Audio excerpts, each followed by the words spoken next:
പയ്യെ പോവാ. റീനു പേടിക്കണ്ട അമൽദേവത്തെ. പേടിയില്ല, രസമല്ലേ? കൊള്ളാലോ. പീക്ക് ത്രില്ലിസ്റ്റ് അല്ലടാ?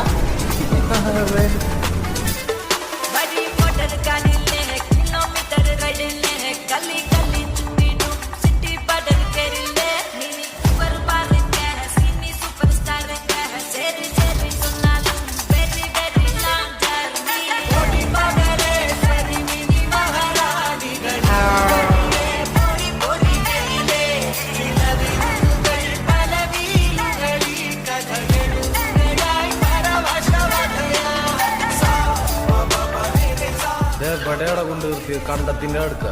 ഇത് ഞാൻ വെട്ടി തെളിച്ച വഴിയല്ല, ഗൂഗിൾ മാപ്പ് പറഞ്ഞാണ്. സച്ചിനെ, ഞാൻ ഇപ്പോഴും ഉറപ്പിച്ചു പറയാണ്, ഒന്ന് റിസ്ക് എടുക്കാൻ റെഡി ആയി കഴിഞ്ഞാൽ